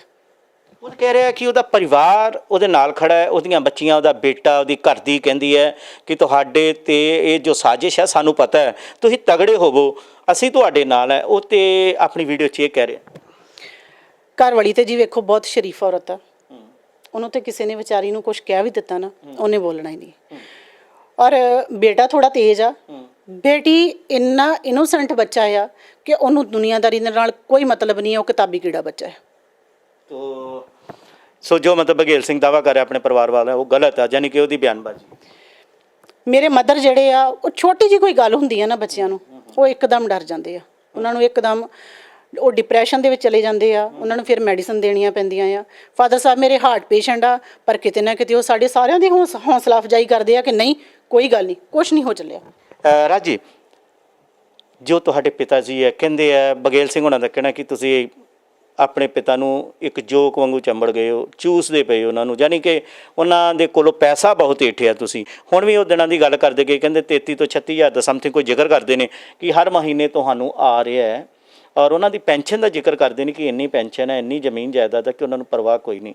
ਕੀ ਕਾਰਨ ਹੈ ਕਿ ਆਪਣੇ ਮਾਤਾ ਪਿਤਾ ਨੂੰ ਉਹਨਾਂ ਦੇ ਮੁਤਾਬਕ ਤੁਸੀਂ ਜੋਕ ਵਾਂਗੂ ਚੰਬੜੇ ਖਾ ਰਹੇ ਹੋ? ਇਹ ਤੁਸੀਂ ਮੇਰੇ ਫਾਦਰ ਸਾਹਿਬ ਕੋਲ ਹੀ ਪੁੱਛ ਲਓ ਕਿ ਕੌਣ ਕਿਹਨੂੰ ਜੋਕ ਵਾਂਗ ਚੰਬੜਿਆ ਹੋਇਆ ਆ। ਜਦੋਂ ਇਹ ਸੈੱਟ ਹੋਇਆ ਬੰਦਾ, ਉਦੋਂ ਉਹਦੇ ਤੋਂ ਬਾਅਦ ਇਹਨੇ ਆਪਣੀ ਵਾਈਫ ਨੂੰ ਤੇ ਆਪਣੇ ਬੱਚਿਆਂ ਨੂੰ ਜਿਹੜੇ ਉਹਦੇ ਪੇਕੇ ਭੇਜ ਦਿੱਤਾ। ਉਹਦੇ ਤੋਂ ਬਾਅਦ ਮਦਰ ਫਾਦਰ ਨੂੰ ਕੋਈ ਪ੍ਰੋਬਲਮ ਆਈ ਤੇ ਉਹ ਰਾਜਵਿੰਦਰ ਹੀ ਨਜਿੱਠੇ। ਕੋਈ ਮੈਂ 36,000 ਨਹੀਂ ਲੈ ਰਹੀ, ਕੋਈ ਮੈਂ 20,000 ਨਹੀਂ ਲੈ ਰਹੀ, ਕੋਈ ਮੈਂ ਕਿਸੇ ਕੋਲੋਂ ਕੁਛ ਨਹੀਂ ਲੈ ਰਹੀ, ਕਿਉਂਕਿ ਮੈਂ ਇਕੱਲੀ ਹਾਂ ਤੇ ਮੈਨੂੰ ਇੰਨੇ ਪੈਸਿਆਂ ਦੀ ਜ਼ਰੂਰਤ ਨਹੀਂ ਹੈਗੀ। ਨਾ ਤੇ ਮੈਂ ਇੱਥੇ ਕੋਈ ਧੀਆਂ ਵਿਆਹੁਣੀਆਂ ਆ, ਨਾ ਮੈਂ ਇੱਥੇ ਕੋਈ ਬੱਚਾ ਪੜ੍ਹਾਉਣਾ ਆ, ਨਾ ਮੈਂ ਇੱਥੇ ਕਿਸੇ ਬੱਚੇ ਦੀ ਫੀਸ ਦੇਣੀ ਆ। ਰਾਜੀ, ਮੈਂ ਇੱਕ ਸਵਾਲ ਮੇਰੇ ਮਨ 'ਚ ਹੈ, ਜੇਕਰ ਬਘੇਲ ਸਿੰਘ ਲੜਾਈ ਲੜ ਰਿਹਾ ਸੀ, USA ਬੈਠਾ, ਔਰ ਲੜਾਈ ਵੀ ਬੜੀ ਵੈਸੇ ਸਹੀ ਸੀ, ਕਾਰਨ ਇਹ ਹੈ ਕਿ ਜਿਹੜੇ ਸਮਾਜ ਸੇਵੀ ਲੋਕ ਨੇ, ਜਿਹੜੇ ਇੱਕਦਮ ਖੁੰਭਾਂ ਵਾਂਗੂ ਪੂੰਗਰ ਪਏ ਨੇ, ਜਿੱਦਾਂ ਸਿਆਲ 'ਚ ਖੁੰਭਾਂ ਪੂੰਗਰ ਜਾਂਦੀਆਂ ਜਗ੍ਹਾ ਜਗ੍ਹਾ 'ਤੇ, ਵੈਸੇ ਉਹ ਪੂੰਗਰ ਪਏ ਨੇ, ਬਹੁਤ ਨੇ। ਔਰ ਖਾਸ ਕਰਕੇ ਲੁਧਿਆਣਾ ਗੜ੍ਹ ਬਣ ਗਿਆ, ਉਹਨਾਂ ਦਾ ਹੈੱਡ ਆਫਿਸ ਬਣ ਚੁੱਕਾ ਹੈ। USA ਤੋਂ ਲੜਾਈ ਤੇ ਉਹ ਲੜ ਰਿਹਾ ਹਿਸਾਬ ਕਿਤਾਬ ਦੀ, ਕਿਤੇ ਭੈਣ ਭਰਾਵਾਂ ਦੀ ਜੋੜੀ ਰਲ ਜਾਂਦੀ ਤਾਂ ਤੁਸੀਂ ਤਾਂ ਧਮਾਕਾ ਕਰ ਸਕਦੇ ਸੀ ਬਹੁਤ ਵੱਡਾ। ਤੁਸੀਂ ਇੰਡੀਆ 'ਚ ਬੈਠੇ, ਤੁਸੀਂ ਉਹਨਾਂ ਦੇ ਕੋਲ ਜਾ ਕੇ ਪਹੁੰਚਦੇ ਕਿ ਮੇਰੇ ਭਰਾ ਨੇ ਤੇਰੇ ਕੋਲੋਂ ਹਿਸਾਬ ਮੰਗਿਆ ਹੀ, ਕੱਢ, ਤਾਂ ਗੱਲ ਕੁਝ ਹੋਰ ਹੁੰਦੀ। ਪਰ ਇਹ ਕੀ ਬਣ ਗਿਆ ਕਿ ਭੈਣ ਭਰਾ ਇਕੱਠਿਆਂ ਦੀ ਲੜਾਈ ਹੋਣ ਦੀ ਬਜਾਏ ਉਲਝ ਗਈ। ਪਰ ਪਹਿਲਾ ਸਵਾਲ ਵੀ ਜੇ ਤੁਸੀਂ ਦੋਨੇ ਇੱਕ ਹੋ ਜਾਂਦੇ ਤਾਂ ਇਹ ਲੜਾਈ ਬਘੇਲ ਸਿੰਘ ਦੀ ਕਿੱਦਾਂ ਦੀ ਹੁੰਦੀ ਹੈ? ਮੈਂ ਸਮਝਦੀ ਹਾਂ ਕਿ ਇਹ ਬਹੁਤ ਤਾਕਤਵਰ ਲੜਾਈ ਹੁੰਦੀ ਔਰ ਉਹ ਸਾਰੇ ਦੇ ਸਾਰੇ ਲੋਕ ਹਾਰ ਜਾਣੇ ਸੀ, ਕਿਉਂਕਿ ਜਿੰਨੀ ਮੈਂ ਹਿੰਮਤ ਰੱਖਦੀ ਹਾਂ, ਜੈਸਾ ਮੈਂ ਰੁਤਬਾ ਰੱਖਦੀ ਹਾਂ, ਮੈਂ ਤੇ ਕਿਸੇ ਦੇ ਸਾਹਮਣੇ ਜਾ ਕੇ ਖੜੀ ਹੋਵਾਂ ਤੇ ਲੋਕੀ ਗੱਲ ਕਰਨ ਤੋਂ ਵੀ ਡਰਦੇ। ਤੁਹਾਨੂੰ ਤੇ ਸ਼ਾਇਦ ਜ਼ਿਆਦਾ ਪਤਾ ਹੋਣਾ ਇਸ ਬਾਰੇ। ਔਰ ਇਹ ਲੜਾਈ ਬਹੁਤ ਵਧੀਆ ਤਰੀਕੇ ਦੇ ਨਾਲ ਅਸੀਂ ਜਿੱਤ ਲੈਣੀ ਸੀ, ਪਰ ਕਿਤੇ ਨਾ ਕਿਤੇ ਜਦੋਂ ਧੀਆਂ ਭੈਣਾਂ ਵਿੱਚ ਆ ਗਈਆਂ, ਹੋ ਸਕਦਾ ਬਘੇਲ ਸਿੰਘ ਨੂੰ ਉਲਝਾਉਣ ਦੀ ਖਾਤਰ ਹੀ ਇਹ ਸਾਰਾ ਕੁਝ ਕਰ ਦਿੱਤਾ ਗਿਆ ਹੋਵੇ। ਜਦੋਂ ਜਿੰਨੀ ਦੇਰ ਤੱਕ ਅਸੀਂ ਭੈਣ ਭਰਾ ਇੱਕ ਦੂਸਰੇ ਦੇ ਨਾਲ ਕੋਈ ਸਲਾਹ ਮਸ਼ਵਰਾ ਨਹੀਂ ਕਰਾਂਗੇ ਨਾ, ਸਾਨੂੰ ਨਹੀਂ ਪਤਾ ਲੱਗੇਗਾ। ਰਾਜਵਿੰਦਰ, ਆਖਰੀ ਦੇ ਵਿੱਚ ਸਵਾਲ ਇਹ ਹੈ ਕਿ ਬਘੇਲ ਦੇ ਪਰਿਵਾਰ ਦੇ ਵਿੱਚ ਇੱਕ ਐਸਾ ਜੀ ਹੈ ਜਿਸ ਜੀ ਨੂੰ ਕਿਹਾ ਜਾਂਦਾ ਕਿ ਉਸ ਪਰਿਵਾਰ ਦਾ ਇੱਕ ਐਸਾ ਅੰਗ ਸੀ ਜਿਹੜਾ ਗਲ ਸੜ ਗਿਆ ਸੀ ਔਰ ਉਸ ਗਲੇ ਸੜੇ ਅੰਗ ਨੂੰ ਉਹਨਾਂ ਨੇ ਅੱਡ ਕਰ ਦਿੱਤਾ ਹੈ। ਉਹ ਇੱਥੋਂ ਤੱਕ ਵੀ ਇੱਕ ਉਦਾਹਰਨ ਦਿੰਦੇ ਨੇ ਕਿ ਕਿਸੇ ਰੁੱਖ ਦੀ ਇੱਕ ਟਹਿਣੀ ਨੂੰ, ਜਿਹਨੂੰ ਸਿਉਂਕ ਜਾਂ ਅੰਦਰ ਕੋਈ ਐਸਾ ਕੀੜਾ ਲੱਗ ਜਾਵੇ, ਅਗਰ ਉਹਨੂੰ ਨਾ ਵੱਢਿਆ ਜਾਵੇ ਤਾਂ ਸਾਰਾ ਰੁੱਖ ਉਹ ਸੁੱਕ ਜਾਂਦਾ ਹੈ, ਜੜ੍ਹਾਂ ਖਤਮ ਹੋ ਜਾਂਦੀਆਂ ਨੇ।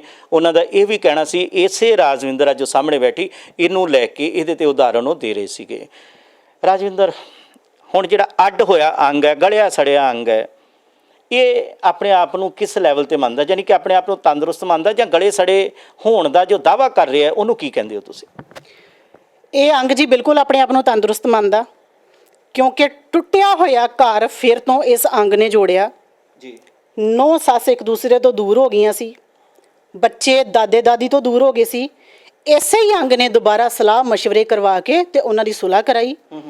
ਬੱਚੇ ਬਘੇਲ ਸਿੰਘ ਦੇ ਹਫਤਾ ਮੇਰੇ ਕੋਲ ਰਹਿ ਕੇ ਜਾਂਦੇ ਆ, ਇਸੇ ਹੀ ਗਲੇ ਸੜੇ ਅੰਗ ਕੋਲ, ਔਰ ਮੈਨੂੰ ਚੰਬੜੇ ਰਹਿੰਦੇ ਆ। ਪਿਓ ਦਾ ਸਾਡੇ ਸਾਹਮਣੇ ਫੋਨ ਆਵੇ ਤਾਂ ਉਹਨੂੰ ਇਗਨੋਰ ਕਰਦੇ ਆ।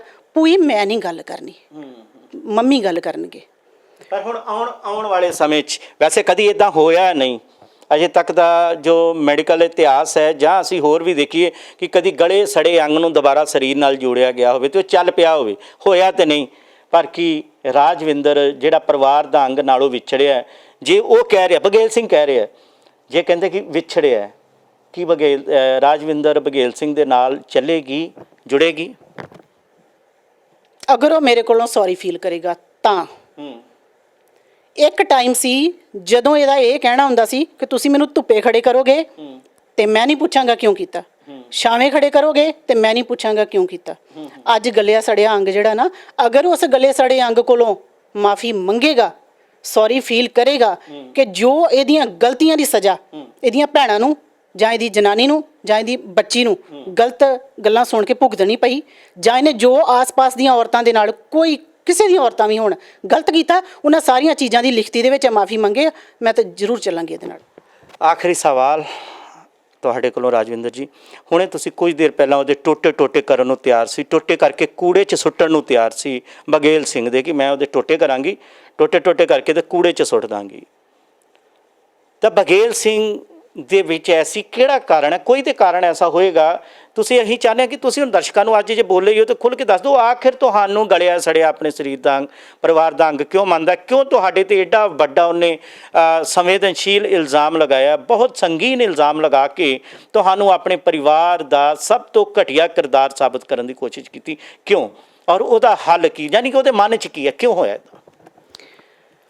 ਆਪਣੇ ਮਨ ਦੀ ਤੇ ਹਰ ਕੋਈ ਆਪ ਹੀ ਦੱਸ ਸਕਦਾ ਹੈ, ਕੋਈ ਦੂਸਰਾ ਬੰਦਾ ਨਹੀਂ ਦੱਸ ਸਕਦਾ। ਹਰ ਭੈਣ ਨੂੰ ਪਤਾ ਹੁੰਦਾ ਉਹਦੇ ਭਰਾ ਦੇ ਮਨ ਦਾ। ਮੈਂ ਇਹ ਨਹੀਂ ਮੰਨਦਾ, ਠੀਕ ਹੈ, ਅਸੀਂ ਬਲੱਡ ਰਿਲੇਸ਼ਨ 'ਚ ਇੱਕ ਹੈ, ਸਾਡੇ ਜਜ਼ਬਾਤ ਇੱਕ ਹੈ, ਸਾਡੇ ਦੋ ਜਿਸਮ ਹੈ, ਭੈਣ ਭਰਾਵਾਂ ਦੀ ਜਾਨ ਇੱਕ ਹੁੰਦੀ ਹੈ।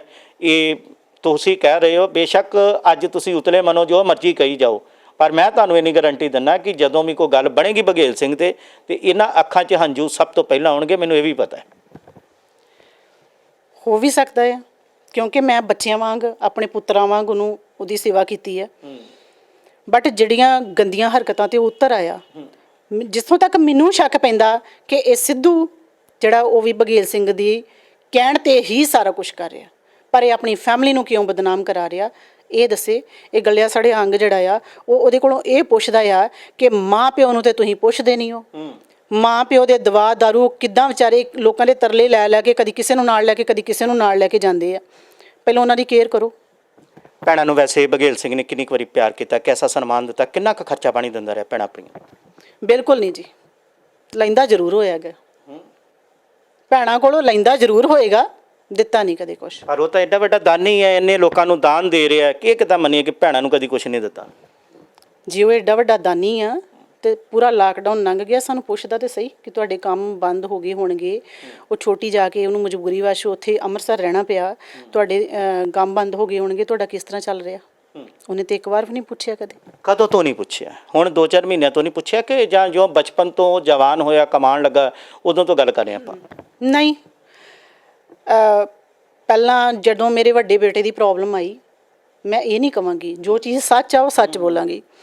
ਜਦੋਂ ਮੇਰੇ ਵੱਡੇ ਬੇਟੇ ਦੀ ਪ੍ਰੋਬਲਮ ਆਈ ਕਿ ਉਹ ਬਾਈ ਬਰਥ ਬਲਾਈਂਡ ਵੀ ਸੀ ਤੇ ਡੈਫ ਐਂਡ ਡੰਮ ਵੀ ਸੀ, ਅਸੀਂ ਬੜੇ ਟੈਂਸ ਹੋ ਗਏ ਸੀਗੇ ਕਿਉਂਕਿ ਮੇਰੇ ਹਸਬੈਂਡ ਦੀ ਇੰਨੀ ਕੋਈ ਇਨਕਮ ਨਹੀਂ ਸੀ ਹੈਗੀ। ਮੇਰਾ ਆਪਣਾ ਕਲੀਨਿਕ ਸੀਗਾ ਹਰਚੋਵਾਲ, ਤੇ ਉਸ ਟਾਈਮ ਤੇ ਬਗੇਲ ਸਿੰਘ ਨੇ ਬਹੁਤ ਸਾਰਾ ਪੈਸਾ ਜਿਹੜਾ ਉਹ ਮੇਰੀ ਹੈਲਪ ਕਰਦਾ ਰਿਹਾ ਕਿਉਂਕਿ ਮੇਰੇ ਬੇਟੇ ਦੇ ਡੇਲੀ ਕੋਈ ਟੈਸਟ ਹੁੰਦੇ ਸੀਗੇ, ਕੋਈ 5000 ਦਾ, ਕੋਈ 10000 ਦਾ, ਜਿੱਥੇ ਵੀ ਕਿਤੇ ਜਾਣਾ ਹੁੰਦਾ ਸੀਗਾ ਤੇ ਉਹ ਫੁੱਲ ਸਪੋਰਟ ਕਰਦਾ ਸੀਗਾ। ਜਿਸ ਦਿਨ ਮੇਰੇ ਵੱਡੇ ਬੇਟੇ ਦੀ ਡੈਥ ਹੋਈ ਉਸ ਦਿਨ ਵੀ ਅਸੀਂ ਭੈਣ ਭਰਾ ਹੀ ਦੋਨੋਂ ਨੂੰ ਬਟਾਲੇ ਲੈ ਕੇ ਆਏ, ਜਿੱਥੇ ਰਸਤੇ ਦੇ ਵਿੱਚ ਆਉਂਦਿਆਂ ਉਹ ਬੱਚਾ ਜਿਹੜਾ ਉਹ ਪੂਰਾ ਹੋ ਗਿਆ। ਬਟ ਉਸ ਤੋਂ ਬਾਅਦ ਫਿਰ ਇਹ ਭੈਣ ਭਰਾਵਾਂ ਦੇ ਵਿੱਚ ਜਿਹੜਾ ਭਰਾ ਤੁਹਾਡੇ ਵਾਸਤੇ ਇੰਨਾ ਖਰਚਾ ਕਰਦਾ ਸੀ, ਇਹ ਦੂਰ ਕਿਉਂ ਹੋਇਆ? ਇਹਦਾ ਕਾਰਨ ਇਹ ਰਿਹਾ ਕਿ ਇਹ ਕਿਤੇ ਨਾ ਕਿਤੇ ਪੇਰੈਂਟਸ ਦੀ ਸੇਵਾ ਕਰਨੋਂ ਹਟ ਗਏ। ਉਹਦੇ ਵਿੱਚ ਕਈ ਚੀਜ਼ਾਂ ਹੋ ਗਈਆਂ। ਜਦੋਂ ਮੇਰੇ ਹਸਬੈਂਡ ਦੇ ਨਾਲ ਮੇਰਾ ਲਿੰਕ ਟੁੱਟਿਆ, ਉਹਦੇ ਵਿੱਚ ਮੇਰੇ ਲਿਵ ਇਨ ਰਿਲੇਸ਼ਨਸ਼ਿਪ ਰਹੇ ਕਿਸੇ ਨਾਲ। ਮੈਂ ਇਸ ਚੀਜ਼ ਤੋਂ ਮੁੱਕਰਾਂਗੀ ਨਹੀਂ ਕਿਉਂਕਿ ਜਵਾਨੀ ਔਰਤ 'ਤੇ ਵੀ ਆਉਂਦੀ ਆ, ਇਕੱਲੀ ਮਰਦ 'ਤੇ ਹੀ ਨਹੀਂ ਆਉਂਦੀ। ਮੈਂ ਬਿਲਕੁਲ ਇਕੱਲੀ ਪੈ ਗਈ ਸੀਗੀ। ਉਹ ਇਨਸਾਨ ਕਿਤੇ ਨਾ ਕਿਤੇ ਦੁਨੀਆ ਦੀ ਨਜ਼ਰ ਦੇ ਵਿੱਚ ਸਹੀ ਨਹੀਂ ਵੀ ਹੋਏਗਾ, ਪਰ ਅਗਰ ਮੈਂ ਸੋਚਦੀ ਹਾਂ ਕਿ ਅਗਰ ਉਹ ਇਨਸਾਨ ਉਸ ਟਾਈਮ ਮੇਰੇ ਨਾਲ ਨਹੀਂ ਖੜਾ ਹੁੰਦਾ ਤੇ ਸ਼ਾਇਦ ਮੈਂ ਤੇ ਮੇਰਾ ਬੱਚਾ ਇਹ ਦੁਨੀਆ ਤੇ ਨਾ ਹੁੰਦੇ, ਕਿਉਂਕਿ ਬਗੇਲ ਸਿੰਘ ਇੱਥੇ ਨਹੀਂ ਸੀ, ਬਗੇਲ ਸਿੰਘ ਗਰੀਸ ਸੀਗਾ। ਠੀਕ ਹੈ।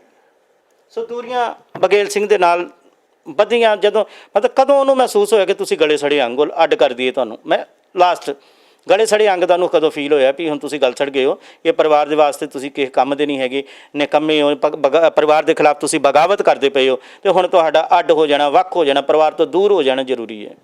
ਜਦੋਂ ਮੈਂ ਪ੍ਰਾਪਰਟੀ ਦਾ ਕੇਸ ਲਾਇਆ, ਜਦੋਂ ਇਹਨਾਂ ਨੇ ਕਿਹਾ, ਕਿਤੇ ਨਾ ਕਿਤੇ ਮੇਰੇ ਫਾਦਰ ਸਾਹਿਬ ਨੂੰ ਲੱਗਦਾ ਸੀ ਕਿ ਮੈਂ ਤੇ ਮੇਰਾ ਬੱਚਾ ਇਕੱਲੇ ਰਹਿ ਗਏ ਹਾਂ। ਉਹ ਮੇਰੇ ਬੇਟੇ ਦੀ ਸਪੋਰਟ ਕਰਨਾ ਚਾਹੁੰਦੇ ਸੀ ਕਿ ਬੱਚੇ ਦੀ ਸਟੱਡੀ ਦਾ ਖਰਚਾ ਆ ਉਹ ਸਾਰਾ ਮੈਂ ਦੇਵਾਂਗਾ। ਸਾਡੇ ਡਬਲ ਸਟੋਰੀ ਪੋਰਸ਼ਨ ਆ, ਉਹਨਾਂ ਦਾ ਕਹਿਣਾ ਸੀ ਤੂੰ ਇੱਥੇ ਆ ਜਾ ਉੱਪਰਲੇ ਪੋਰਸ਼ਨ ਦੇ ਵਿੱਚ ਆਰਾਮ ਦੇ ਨਾਲ ਰਹਿ, ਮੈਂ ਜਾਣਾ, ਮੈਂ ਆਪਣੀ ਧੀ ਨੂੰ ਪਾਲ ਸਕਦਾ ਹਾਂ, ਮੈਂ ਉਹਦੇ ਬੱਚੇ ਨੂੰ ਵੀ ਪਾਲ ਸਕਦਾ ਹਾਂ। ਕਿਤੇ ਨਾ ਹਸਬੈਂਡ ਵਾਈਫ ਦੇ ਮਨ ਦੇ ਵਿੱਚ ਇਹ ਚੀਜ਼ਾਂ ਆ ਗਈਆਂ ਸੀ, ਅਗਰ ਇਹ ਦੋਨੋਂ ਜਾਣੇ ਇੱਥੇ ਆ ਗਏ ਤੇ ਇਹ ਹਿੱਸੇਦਾਰ ਬਣ ਜਾਣਗੇ। ਉਦੋਂ ਰਾਜਵਿੰਦਰ ਗਲਿਆ ਸੜਿਆ ਅੰਗ ਬਣ ਗਈ। ਉਸ ਦਿਨ ਤੋਂ ਬਣ ਗਈ। ਸੋ ਜਿਵੇਂ ਅਸੀਂ ਦੇਖ ਰਹੇ ਕਿ ਬਗੇਲ ਸਿੰਘ ਹੋਣਾ ਨੇ ਬੜੇ ਬੇਬਾਕ ਅੰਦਾਜ਼ ਦੇ ਵਿੱਚ ਆਪਣੀ ਸਕੀ ਭੈਣ ਨੂੰ, ਜਿਸ ਦੇ ਲਈ ਉਹ ਖਰਚਾ ਵੀ ਕਰਦਾ ਰਿਹਾ, ਸੋ ਇਹਨਾਂ ਨੂੰ ਗਲੇ ਸੜੇ ਅੰਗ ਕਹਿ ਕੇ ਔਰ ਇਹਨਾਂ ਬਾਰੇ ਬਹੁਤ ਹੀ ਐਸੇ ਸ਼ਬਦ ਵੀ ਕੁਝ ਬੋਲ ਦਿੱਤੇ। ਔਰ ਆਖਰੀ ਦੇ ਵਿੱਚ ਸਿਰਫ ਇੱਕ ਲਾਈਨ ਦੇ ਨਾਲ ਖਤਮ ਕਰਾਂਗਾ ਜੀ ਕਿ ਫੋਟੋਆਂ ਦਾ ਜ਼ਿਕਰ ਆ ਰਿਹਾ ਹੈ, ਯਾਨੀ ਕਿ ਉਹਨਾਂ ਨੇ ਅੰਦੇਸ਼ਾ ਜਤਾਇਆ ਬਗੇਲ ਸਿੰਘ ਨੇ। ਉਹਦਾ ਇਹ ਇਸ਼ਾਰਾ ਕਿਉਂ ਕੀਤਾ ਕਿ ਤੁਹਾਡੀਆਂ ਫੋਟੋਆਂ ਵੀ ਗੰਦੀਆਂ ਫੋਟੋਆਂ ਬਣ ਸਕਦੀਆਂ, ਗੰਦੀਆਂ ਵੀਡੀਓ ਬਣ ਸਕਦੀਆਂ? ਕੋਈ ਹੋਰ ਮਹਿਕਮੇ ਦਾ ਨਾਂ ਲੈ ਕੇ ਉਹ ਇਸ਼ਾਰਾ ਕੀ ਸੀ? ਕਿਸੇ ਗੱਲੋਂ ਤੁਹਾਨੂੰ ਧਮਕੀ ਕਵਾਂ, ਤੁਹਾਨੂੰ ਅਲਰਟ ਹੋਣ ਲਈ ਕਵਾਂ, ਜਾਂ ਤੁਹਾਨੂੰ ਚੁੱਪ ਰਹਿਣ ਦਾ ਇਸ਼ਾਰਾ ਸੀ? ਇਹ ਕੀ ਇਸ਼ਾਰਾ ਬਗੇਲ ਸਿੰਘ ਦਾ? ਉਹ ਮੈਨੂੰ ਚੁੱਪ ਰਹਿਣ ਦਾ ਇਸ਼ਾਰਾ ਸੀ। ਉਹ ਮੈਨੂੰ ਇੱਕ ਲੁਕੀ ਹੋਈ ਧਮਕੀ ਹੈ। ਉਹ ਕਰ ਸਕਦਾ ਤੁਹਾਨੂੰ ਲੱਗਦਾ ਇਦਾਂ? ਖੁਦ ਨਹੀਂ ਕਰੇਗਾ ਤੇ ਕਰਵਾ ਦੇਗਾ। ਪਰ ਆਪਣੀ ਭੈਣ ਵਾਸਤੇ ਕੋਈ ਇਦਾਂ ਦਾ ਕਦਮ ਨਹੀਂ ਚੁੱਕ ਸਕਦਾ? ਮੈਨੂੰ ਨਹੀਂ ਲੱਗਦਾ ਕੋਈ ਇੰਨਾ ਇਨੋਸੈਂਟ ਹੈਗਾ ਜਾਂ ਉਹਨੂੰ ਇੰਨੀ ਅਕਲ ਹੈਗੀ। ਅਗਰ ਉਹਨੂੰ ਇੰਨੀ ਅਕਲ ਹੁੰਦੀ ਤੇ ਇਹ ਚੀਜ਼ ਹੋਣੀ ਨਹੀਂ ਸੀ। ਉਹ ਇੰਨੀ ਅਕਲ ਦਾ ਮਾਲਕ ਨਹੀਂ ਹੈਗਾ। ਮੁੱਦਾ ਉਹਨੇ ਬਹੁਤ ਵਧੀਆ ਚੁੱਕਿਆ ਸੀ ਕਿ ਪੈਸਾ ਆ ਰਿਹਾ ਆ, ਲੋਕੀ ਖਾਈ ਜਾ ਰਹੇ ਆ, ਅਯਾਸ਼ੀ ਕਰ ਰਹੇ ਆ, ਇੱਧਰ ਜਾ ਰਹੇ ਉੱਧਰ ਜਾ ਰਹੇ, ਗੱਡੀਆਂ ਦੇ ਵਿੱਚ ਘੁੰਮ ਰਹੇ ਆ, 2-2 ਕਿਲੋ ਰਾਸ਼ਨ ਦੇ ਰਹੇ ਆ ਤੇ ਹਾਂ ਠੀਕ ਹੈ, ਟਰੱਕਾਂ ਦੇ ਟਰੱਕ ਖਾ ਰਹੇ ਆ। ਮੁੱਦਾ ਬਹੁਤ ਵਧੀਆ ਸੀ। ਇਹ ਵੀ ਹੋ ਸਕਦਾ ਕਿ ਉਸ ਮੁੱਦੇ ਨੂੰ ਸਾਈਡ ਤੇ ਕਰਨ ਵਾਸਤੇ ਇਹ ਇੱਕ ਨਵਾਂ ਗੰਦ ਜਿਹੜਾ ਹੈ ਪ੍ਰਭਪ੍ਰੀਤ ਸਿੰਘ ਸਿੱਧੂ ਇਹਨੂੰ ਖੜਾ ਕਰ ਦਿੱਤਾ ਹੋਵੇ। ਅਕਲ ਉਸ ਬੰਦੇ 'ਚ ਵੀ ਨਹੀਂ ਹੈਗੀ। ਉਸ ਬੰਦੇ ਦੇ ਵਿੱਚ ਵੀ ਪਿੱਛੇ ਕੋਈ ਦੂਸਰਾ ਜਣਾ ਆ ਜਿਹੜਾ ਉਹਨੂੰ ਹੈਂਡਲ ਕਰ ਰਿਹਾ ਆ। ਜੀ ਬਟ ਜਿੰਨੇ ਵੀ ਇਲਜ਼ਾਮ ਜੋ ਵੀਡੀਓ ਸਾਡੇ ਕੋਲ ਪਹੁੰਚੀ ਹੈ ਬਗੇਲ ਸਿੰਘ ਹੋਣਾ ਦੀ, ਜਿਨ੍ਹਾਂ ਨੂੰ ਮੈਂ ਫਿਰ ਕਹਾਂ ਕਿ ਕੁੱਤੇ ਖਾਣੀ ਵੀ ਕਿਹਾ ਜਾਂਦਾ ਕੁੱਤੇ ਖਾਣੀ ਕਰਨ ਵਾਲੇ ਬੰਦੇ ਨੇ, ਔਰ ਉਹਦੇ ਨਾਲ ਹੀ ਉਹਨਾਂ ਦਾ ਨਾਂ ਜੁੜਦਾ ਇੰਜਣ ਮਹਿਕਮੇ ਦੇ ਨਾਲ, ਜਿਸ ਦੇ ਉੱਪਰ ਬੜੇ ਸੰਗੀਨ ਬੜੇ ਆਰੋਪ ਨੇ ਵੀ ਉਹ ਇੰਜਣ ਮਹਿਕਮਾ ਜਿਹੜਾ ਸਾਧੂ ਸੰਤਾਂ ਤੋਂ ਲੈ ਕੇ ਸ਼ਰੀਫ ਪਰਿਵਾਰਾਂ ਦੀਆਂ ਬੱਚੀਆਂ ਨਾਲ, ਧੀਆਂ ਨਾਲ, ਜਾਂ ਜਿਨ੍ਹਾਂ ਦੇ ਨਾਲ ਖਾਰ ਖਾਂਦੇ ਨੇ ਉਹਨਾਂ ਦੀਆਂ ਧੀਆਂ ਭੈਣਾਂ ਦੀਆਂ ਤਸਵੀਰਾਂ ਦੇ ਨਾਲ ਐਸੀ ਛੇੜਛਾੜ ਕਰਦੇ ਨੇ ਕਿ ਉਹਨਾਂ ਦੀ ਇਨਸਲਟ ਹੋਵੇ ਸਮਾਜਿਕ ਤੌਰ 'ਤੇ ਔਰ ਮਾਨਸਿਕ ਤੌਰ 'ਤੇ ਉਹ ਲੋਕ ਜਿਹੜੇ ਐਸੇ ਦਰਦ 'ਚੋਂ ਗੁਜ਼ਰਨ ਜਿਹਦਾ ਇਲਾਜ ਕੋਈ ਨਾ ਹੋਵੇ, ਜਾਂ ਫਿਰ ਉਹਨਾਂ ਨੂੰ ਬਲੈਕਮੇਲ ਕਰਨ ਵਾਲੀ ਗੱਲ ਆ ਜਾਂਦੀ, ਨੌਬਤ ਆ ਜਾਂਦੀ ਕਿ ਉਹਨਾਂ ਨੂੰ ਇਸ ਤਰੀਕੇ ਨਾਲ ਕੀਤਾ ਜਾਵੇ ਕਿ ਉਹਨਾਂ ਦੀਆਂ ਸ਼ਰਤਾਂ ਮੰਨਣ ਨੂੰ ਤਿਆਰ ਹੋ ਜਾਣ। ਸੋ ਇਹ ਰਾਜਵਿੰਦਰ ਜਿਉਂਦਾ ਜਾਗਦਾ ਸਾਹਮਣੇ ਤੁਹਾਡੇ ਇੱਕ ਐਵੀਡੈਂਸ ਹੈ। ਬਗੇਲ ਸਿੰਘ ਦੀ ਭੈਣ ਹੈ ਜਿਸ ਨੂੰ ਉਹਨੇ ਗਲਿਆ ਸੜਿਆ ਅੰਗ ਕਹਿ ਕੇ ਨਾਲੋਂ ਅੱਡ ਕਰਕੇ ਇੱਕ ਮਾਣ ਮਹਿਸੂਸ ਕਰ ਰਿਹਾ ਸੀ ਕਿ ਇਹ ਗੱਲ ਹੈ, ਸਾਨੂੰ ਕਰਨਾ ਪੈਂਦਾ ਹੈ। ਤਰ੍ਹਾਂ ਤਰ੍ਹਾਂ ਦੇ ਸੰਗੀਨ ਆਰੋਪ ਇਹਨਾਂ ਦੇ ਉੱਪਰ ਲਗਾਏ ਸੀ, ਜਿਨ੍ਹਾਂ ਦਾ ਜਵਾਬ ਇਹਨਾਂ ਨੇ ਫਰਾਕ ਦਿਲੀ ਨਾਲ ਦਿੱਤਾ ਹੈ। ਨਾਲ ਇਹਨਾਂ ਦਾ ਇਹ ਵੀ ਕਹਿਣਾ ਹੈਗਾ ਕਿ ਬਗੇਲ ਸਿੰਘ ਔਰ ਪ੍ਰਭਪ੍ਰੀਤ ਦੀ ਉਹਨਾਂ ਜ਼ਿਕਰ ਕੀਤਾ ਕਿ ਇਹਨਾਂ ਦੇ ਖਿਲਾਫ ਕਾਨੂੰਨੀ ਕਾਰਵਾਈ ਜ਼ਰੂਰ ਕਰਨਗੇ, ਕਿਉਂਕਿ ਕਿਸੇ ਦੇ ਮਾਨ ਸਨਮਾਨ ਨੂੰ ਠੇਸ ਪਹੁੰਚਾਉਣ ਦਾ ਇਹਨਾਂ ਨੂੰ ਕੋਈ ਹੱਕ ਨਹੀਂ ਹੈ। ਔਰ ਇੱਕ ਗੱਲ ਉਹਨਾਂ ਨਿੱਜੀ ਤੌਰ 'ਤੇ ਆਪਣੇ ਵਿਚਾਰਾਂ ਦੇ ਮੁਤਾਬਕ ਕਹੀ ਹੈ ਕਿ ਜੇਕਰ ਉਹਨਾਂ ਦਾ ਵੱਸ ਚੱਲੇ ਔਰ ਇਹ ਦੋਨੋਂ ਉਹਨਾਂ ਦੇ ਹੱਥ ਆ ਜਾਣ ਤਾਂ ਉਹਨਾਂ ਦੇ ਟੋਟੇ ਟੋਟੇ ਕਰਕੇ ਤੇ ਕਿੱਥੇ ਸੁੱਟੇਗੀ? ਕੂੜੇ ਦੇ ਵਿੱਚ ਇਹ ਸੁੱਟਣ ਨੂੰ ਤਿਆਰ ਹੈ। ਕੋਈ ਭੈਣ ਆਪਣੇ ਭਰਾ ਦੇ ਵੈਸੇ ਟੋਟੇ ਟੋਟੇ ਕਰ ਤਾਂ ਨਹੀਂ ਸਕਦੀ, ਲੇਕਿਨ ਇੱਕ ਨਾਲ ਇੱਕ ਆਪਸ਼ਨ ਦੇ ਦਿੱਤੀ ਇਹਨਾਂ ਨੇ, ਅਗਰ ਬਗੇਲ ਸਿੰਘ ਮੁਆਫੀ ਮੰਗ ਲੈਂਦਾ ਆਪਣੇ ਗੁਨਾਹਾਂ ਦੀ ਤਾਂ ਹੋ ਸਕਦਾ ਰਾਜਵਿੰਦਰ ਉਹਨਾਂ ਨੂੰ ਮਾਫ ਕਰ ਦੇਵੇ। ਹੁਣ ਬਗੇਲ ਸਿੰਘ ਕੀ ਕਹਿਣਗੇ? ਮੁਆਫੀ ਮੰਗਦੇ ਨੇ ਕਿ ਜਾਂ ਆਪਣੀ ਭੈਣ ਦੇ ਉੱਪਰ ਹੋਰ ਕੋਈ ਲਾਂਛਨ ਲਗਾਉਂਦੇ, ਜਾਂ ਫਿਰ ਭੈਣ ਦੇ ਕੋਈ ਹੋਰ ਰਾਜ਼ ਖੋਲ੍ਹਦੇ ਨੇ, ਰਾਜਵਿੰਦਰ ਦੇ ਰਾਜ਼ ਕੋਈ ਹੋਰ ਖੋਲ੍ਹਦੇ ਨੇ, ਪਰਦਾ ਦਰ ਪਰਦਾ ਜਿਹੜਾ ਉਹਨਾਂ ਦਾ ਓਪਨ ਕਰਦੇ ਨੇ। ਤੇ ਹੁਣ ਆਉਣ ਵਾਲੇ ਸਮੇਂ 'ਚ ਪਤਾ ਚੱਲੇਗਾ। ਪਰ ਇਹ ਜ਼ਰੂਰ ਕਿਹਾ ਜਾ ਰਿਹਾ ਬਾਰ-ਬਾਰ, ਸਮਾਜ ਸੇਵੀ ਜਾਂ ਬਾਕੀ ਲੋਕ ਵੀ ਜਿਹੜੇ ਸਮਾਜ ਦੇ ਪੰਜਾਬ ਦੇ ਚਿੰਤਤ ਨੇ, ਬੁੱਧੀਜੀਵੀ ਲੋਕ ਨੇ, ਕਿ ਬਗੇਲ ਸਿੰਘ ਔਰ ਪ੍ਰਭਪ੍ਰੀਤ ਸਿੰਘ ਤੁਸੀਂ ਆਪਣੀ ਨਿੱਜੀ ਲੜਾਈ ਆਪਣੀ ਇਸ ਜੰਗ ਦੇ ਵਿੱਚ ਧੀਆਂ ਭੈਣਾਂ ਨੂੰ ਨਾ ਲੈ ਕੇ ਆਓ। ਸੋ ਰਾਜਵਿੰਦਰ ਜੀ ਅਸੀਂ ਵੀ ਇਹੀ ਕਹਾਂਗੇ, ਧੀਆਂ ਭੈਣਾਂ ਸਭ ਦੀਆਂ ਸਾਂਝੀਆਂ, ਪੰਜਾਬ ਦੀਆਂ ਸਾਂਝੀਆਂ, ਸੋ ਇਹਨਾਂ ਨੂੰ ਵਿੱਚ ਲੈ ਕੇ ਨਹੀਂ ਆਉਣਾ ਚਾਹੀਦਾ। ਨਿੱਜੀ ਜ਼ਿੰਦਗੀਆਂ ਹਰ ਇੱਕ ਦੀਆਂ ਨੇ, ਤਰ੍ਹਾਂ ਤਰ੍ਹਾਂ ਦੀਆਂ ਕਹਾਣੀਆਂ ਨੇ ਹਰ ਇੱਕ ਦੀਆਂ। ਕੋਈ ਜ਼ਰੂਰੀ ਨਹੀਂ ਹੈ ਕਿ ਉਹ ਅਸੀਂ ਆਪ ਆਪਣੇ ਮੂੰਹ ਆਪਣੇ ਪਰਿਵਾਰ ਦੀ ਬੇਇੱਜ਼ਤੀ, ਆਪਣੇ ਪਿਓ ਦੀ ਪੱਗ ਨੂੰ ਰੋਲੀਏ, ਮਾਂ ਦੀ ਚੁੰਨੀ ਨੂੰ ਰੋਲੀਏ, ਭੈਣ ਦੀ ਚੁੰਨੀ ਨੂੰ ਰੋਲੀਏ, ਕੋਈ ਜ਼ਰੂਰੀ ਨਹੀਂ ਹੈ। ਸੋ ਅਸੀਂ ਚਾਹੁੰਦੇ ਕਿ ਇੱਥੇ ਹੁਣ ਵਿਰਾਮ ਲੱਗੇ, ਪਰ ਨਾਲ ਦੀ ਨਾਲ ਅਸੀਂ ਜ਼ਰੂਰ ਚਾਹਾਂਗੇ ਕਿ ਤੁਸੀਂ ਅਪਡੇਟ ਜ਼ਰੂਰ ਦਿਓ ਆਪਣੀ ਰਾਜਵਿੰਦਰ ਭੈਣ ਵੱਲੋਂ ਦੱਸੀ ਗਈ ਇਹ ਜੋ ਮੌਕੇ ਦੀ ਹੁਣ ਕਹਾਣੀ ਹੈ, ਜੋ ਮੌਕੇ ਦੀ ਆਪਣੀ ਸਫਾਈ ਹੈ, ਉਹਦੇ 'ਤੇ ਤੁਸੀਂ ਵੀ ਸਫਾਈ ਜ਼ਰੂਰ ਦਿਓ। ਧੰਨਵਾਦ, ਮਿਹਰਬਾਨੀ, ਸ਼ੁਕਰੀਆ।